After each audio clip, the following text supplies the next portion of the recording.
تو بات ہو رہی تھی عقیدہ ختم نبوت کے بارے میں، تو ہم بات کرتے کرتے اس بات پر پہنچے تھے کہ سب سے پہلے جن لوگوں نے مرزا غلام احمد قادیانی کے خلاف کام کیا تھا وہ ثناء اللہ امرتسری رحمہ اللہ تعالی ان کی شخصیت ہے، اور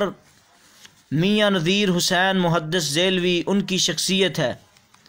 بلکہ ثناء اللہ امرتسری کی مرزا غلام احمد قادیانی کے خلاف 33 کے قریب کتابیں ہیں۔ اور پھر یہیں پر بس نہیں، بلکہ ہم اگر دیگر عبداللہ معمار امرتسری رحمۃ اللہ علیہ کی طرف دیکھیں، ان کی 5 کتابیں ہیں، اور ہم مولانا حبیب اللہ کلرک امرتسری رحمۃ اللہ علیہ کی طرف دیکھیں، ان کی 13 کتابیں ہیں جو کہ مرزا غلام احمد قادیانی کے خلاف ہیں۔ اور اگر مولانا کوٹی کی طرف دیکھیں تو ان کی مرزا غلام احمد قادیانی کے خلاف 20 کے قریب۔ اور اگر ہم کریم ابن کریم مولانا ابو القاسم بنارسی صاحب کی طرف دیکھیں، 4 کتابیں ہیں، اور تعالیٰ کی طرف دیکھیں تو آئیں گی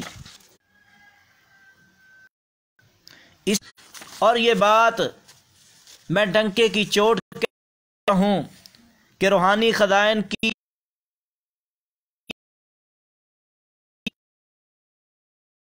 130 دیکھیے تو نے بھی اس بات کہ میری سب سے پہلے مجھے کافر کہنے حسین بٹالوی اور 19 فوت ہوئے اور ثناء فوت ہوئے تھے مباہلے کے۔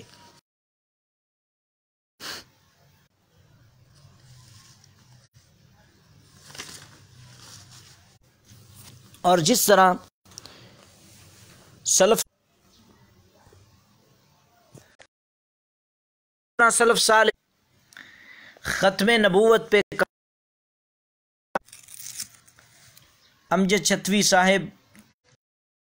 اللہ تعالی، انہوں نے بھی 1974 میں تحریک ختم نبوت میں نمایاں کردار ادا کیا اور قادیانیوں کے خلاف